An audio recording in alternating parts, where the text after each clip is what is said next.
USED staff already had their hands full treating patients presenting with the influenza. Now there was another pathogen to be concerned about, a novel coronavirus.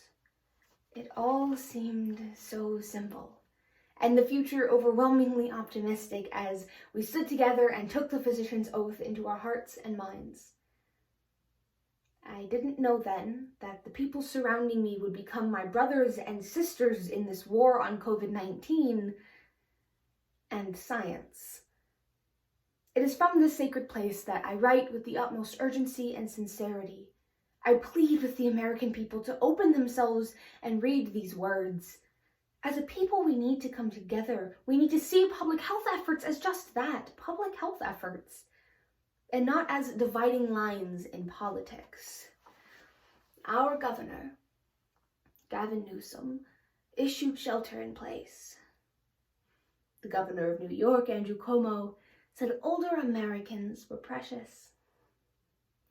I appreciated that there was still room for me.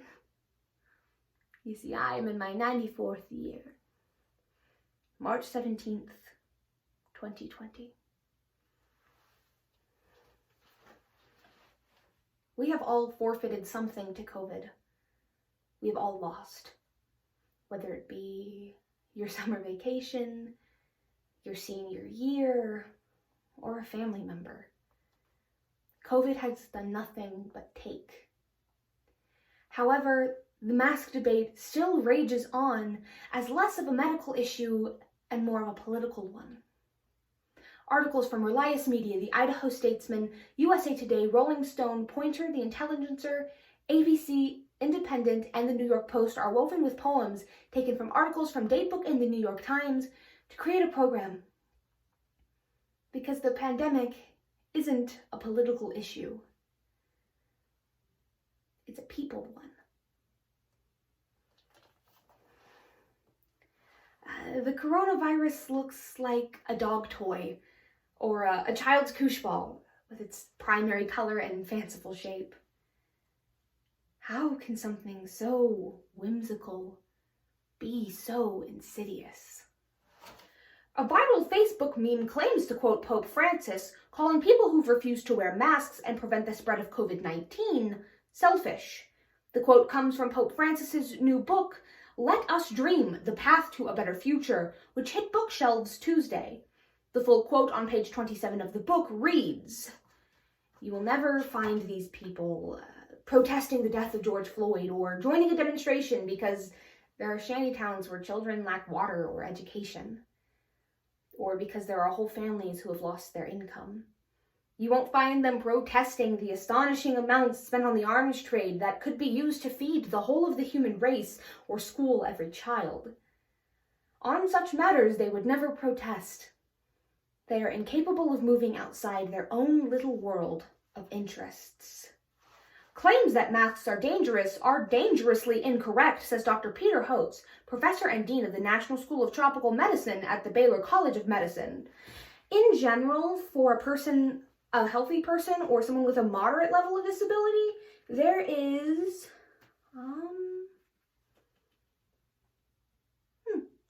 no health contradictions I'm aware of.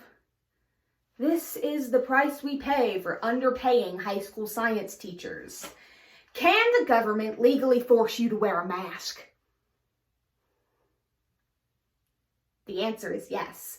In a pandemic, governments have the authority to do a lot of things that would otherwise be questionable. Think of it like this. The government has the right to ban smoking in public places because your smoking can affect my health. And some places have signs that say, no shoes, no shirt, no service. Just add no mask to the sign. But do you have the constitutional right to not wear a mask? The answer is no. Governments have the power to regulate in the name of safety. If reasoning alone were enough to convince people to care for themselves and others, then experts could post the evidence masks reduce the transmission of the virus, and that would be enough.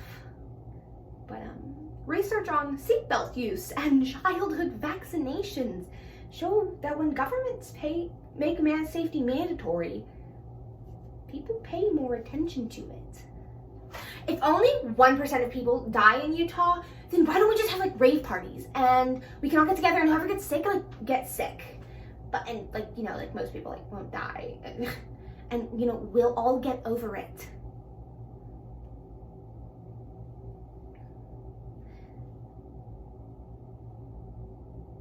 My plea is, please don't do that. The people who get sick with COVID are very, very sick, and each one is heartbreaking. I wish you could see what it's like to see someone who's got COVID. They're in the ICU all alone, writing goodbye notes to their children. I wish you could see the fear in the family's eyes when they see someone transferred to the intensive unit, afraid that they're going to die. And just when you think someone is starting to improve, their lungs are getting better, then their heart stops.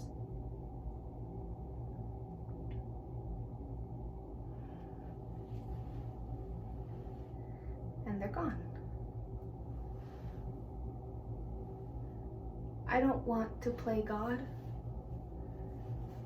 I've cried in stairwells and hallways. Life is fragile, and it could be any of us. It could be anybody. There are days that I am convinced I'm gonna get it and I'm gonna die. But I think that's just more emotional than scientific. Much of our fear is unspoken, for there is at last the weight of custom, the tender of rote consolation. We endure thoughts of demise and measure the distance of death, but death, too, wears a mask. In the hospital, they'll bring in a tripod and put an iPad on it so the family can see the patient. Right as this patient was FaceTiming them, his heart stopped. I run in and I take over chest compressions. And oh crap, I accidentally knocked over the iPad and it fell facing the wall.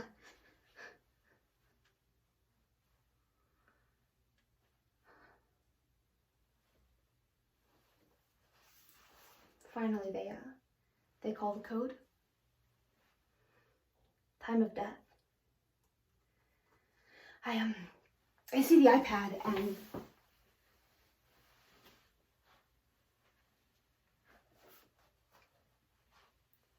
shit. It's still on.